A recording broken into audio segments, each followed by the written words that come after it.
Hey YouTube, this is The Art of Prepping. Just a quick chat about layered home defense and home protection in the modern day. We talk about layering for defense that's useful for preppers, for homesteaders, farmsteads, even people who live out in the deep woods. This is going to be one of those things that can also be advantageous for those living in a more urban setting as well. Just at least the philosophies of layering your security. It starts out with being mindful with situational awareness.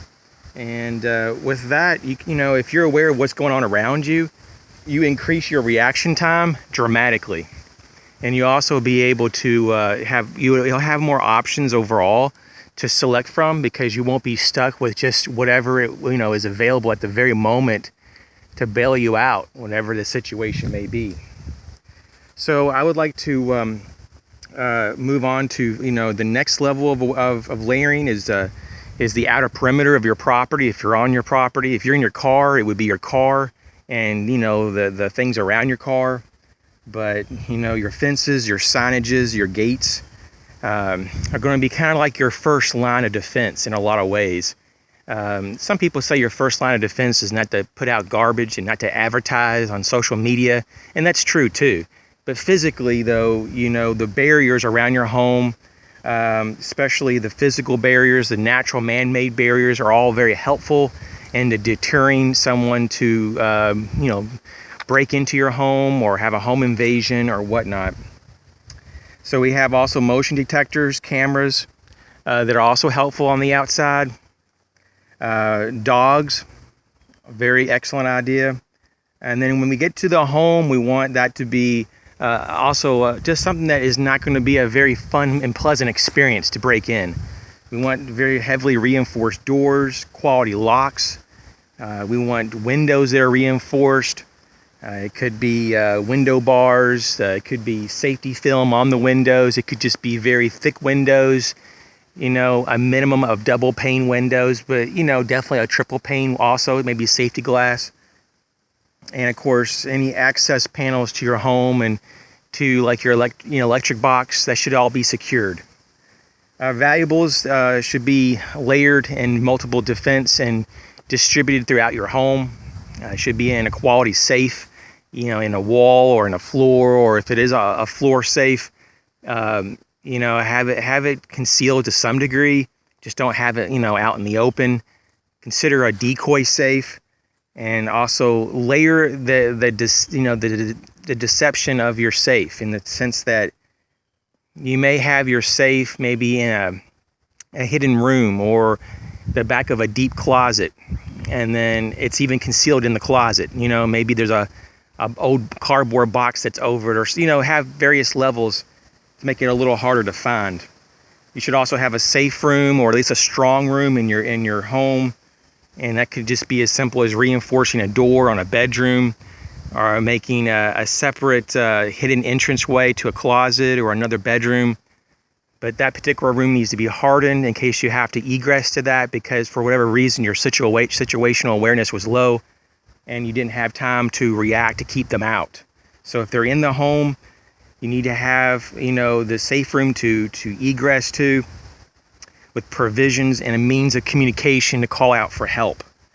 You're also going to include some a weapon system or more, a first aid kit, definitely a trauma kit. Things could get very hairy quick, especially in a home invasion. So you'd want to have those. You also want to have weapon training, home and fire drills. So just like a home invasion drill, it would be similar to like a fire drill. If you have kids, you just go through the motions, make it maybe even fun, make it kind of a thing that you do to keep them on their feet. Maybe there's a key word. There's certain words that you could use that would trigger the family to go into the home invasion defense mode. That's also a possibility. Having a home intruder kit or pack or vest system, especially by the bedside at night when you're the most vulnerable, when you're sleeping, is going to be highly advised.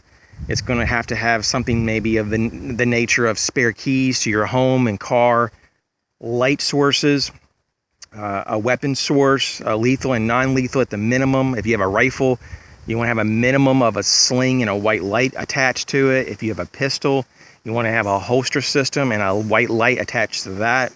You need to have a phone and spare ammunition.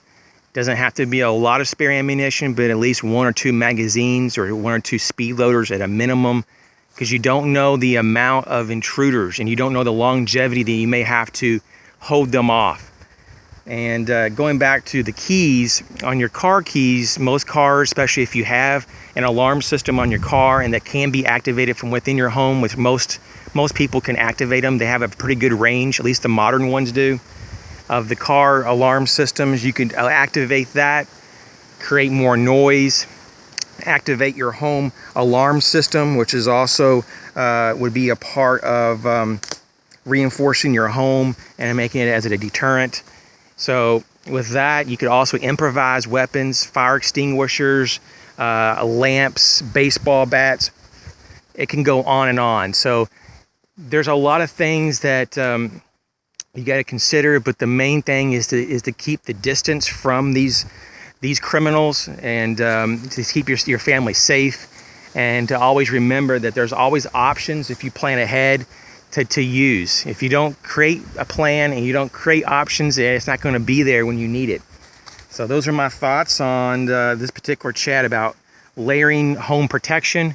If you have any comments or any more additional things you want to think of, this was just kind of off the cuff type of discussion, something I've been thinking about. Please leave it in the comments. Thanks for watching.